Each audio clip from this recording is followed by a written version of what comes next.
terkenal cuacanya sangat ekstrim. Panas. Kalau orang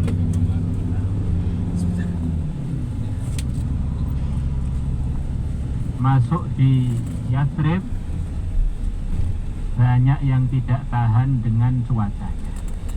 Iya memang panas. Di samping itu di Yathrib ada keluarga, satu kakek sama-sama dari Yaman, keluarga Aus dan keluarga Khazraj, yang keduanya dinamakan Ansor. Mereka telah tengkar lebih 100 tahun gara-gara urusan yang sangat sepele, sampai berketurunan.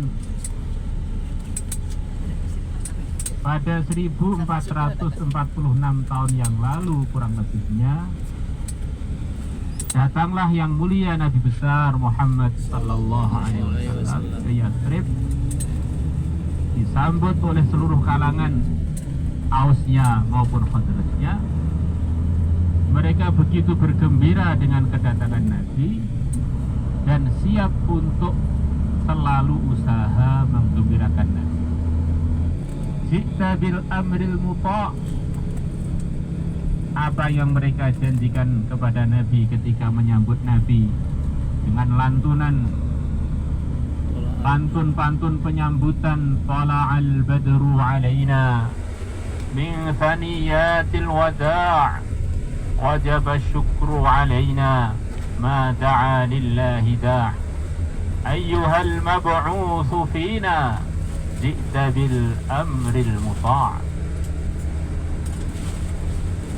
Wahai utusan Allah yang telah diutus kepada kami, kamu telah datang kepada kami dan kami siap mentaati seluruh arahan-arahan engkau. Akhirnya Madinah yang asalnya bernama Yathrib berubah menjadi Al-Madinah Al-Munawwarah, qaryatun ta'kulul qura, kampung kecil yang berkahnya sampai ke pojok-pojok dunia, sampai ke kampung-kampung kita, sampai ke travel Andalusi. Masya Allah, ini berkahnya Al-Madinah Al-Munawwarah. Maka dari Madinah terbukalah kota Makkah. Dari Al-Madinah Al-Munawwarah tersebarlah hidayah ke Romawi Persia, tersebarlah hidayah ke Nusantara. Sampai nanti di akhir zaman pengaturan Islam pun akan kembali lagi ke Madinah. Bahkan yang mulia Nabi besar Muhammad SAW telah menyiapkan tempat untuk pimpinan akhir zaman, yaitu Isa alaihi salam. Isa akan dikubur antara Nabi kita dengan Sayyidina Abu Bakar dan Sayyidina Umar. Inna hadha ad-din la ya'rizu ila al-madinati kama ta'rizul hayyatu ila juhriha. Sesungguhnya agama ini akan balik ke Madinah sebagaimana baliknya ular ke lubangnya. Kita telah dengar di akhir zaman Dajjal terbunuh, dunia dipimpin oleh Imam Mahdi, diteruskan oleh Nabi Isa di Palestina sana. Akhirnya pusat pemerintahan Islam balik ke Madinah. Makomnya calon pimpinan akhir zaman pun telah disiapkan. Kalau kita ziarah kepada Nabi sebelum sampai kepada Sayyidina Abu Bakar, akan ada jeda. Jeda itulah yang dikatakan dalam kitab Tirmidzi, dalam periwayatannya Abi Maudud, baqiya fil baiti mawdi'u qabrin, masih tersisa di rumahnya Sayyidah Aisyah satu tempat yang cukup untuk satu kuburan. Disitulah nanti akan dimakamkan Nabi Isa alaihi salatu wassalam. Itulah yang dikatakan oleh para ulama, bahwa di dunia ini ada macam-macam usaha. Semuanya tidak ada yang menjamin akan lancar, akan terus tidak ada hentinya. Mungkin akan berhenti di tengah-tengah, mungkin akan punah, mungkin akan merosot. Satu usaha yang pasti berhasil, yaitu usaha mengamalkan agama. Kita lihat, Masya Allah, orang-orang Islam dari seluruh dunia berbondong-bondong ke negeri Hijaz, ke Mekah, ke Madinah, untuk ibadah haji, untuk ibadah umroh, untuk ziarah, sampai ngantri-ngantri. Maka ini menunjukkan bahwa usaha agama ini memang dibungkus oleh setan dengan macam-macam penakut-nakutan.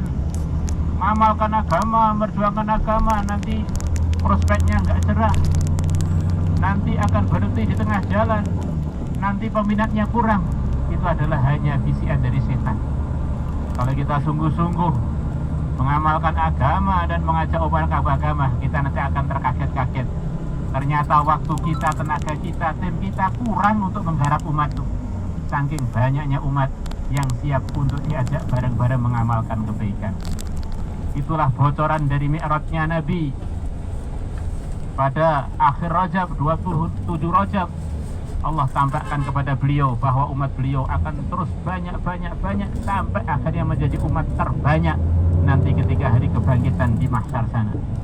Maknanya pelajaran dari Madinah, teruskanlah mengamalkan agama, mengajak orang kepada agama. Nanti diri kita, tempat kita, rumah kita akan dapat keberkahan agama sebagaimana ahlu Madinah selepas mereka mengamalkan agama. Bukan melarat, ditambah rukun, duitnya tambah banyak, tersebar kebaikan dari Madinah, tidak putus-putusnya sampai ke sekarang, bahkan sampai hari kiamat.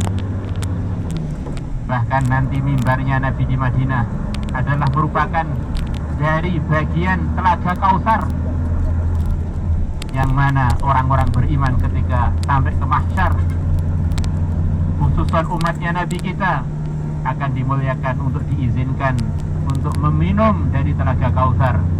Siapa yang minum dari telaga Kautsar, maka pasti dia akan menjadi bagian dari penduduk surga. Orang-orang yang imannya, amalnya puncak dalam kesempurnaan, maka Nabi kita sendiri yang akan menyambut dia, akan senyum kepada dia, akan berikan minum dari tangannya beliau yang mulia. Semoga itu termasuk kita.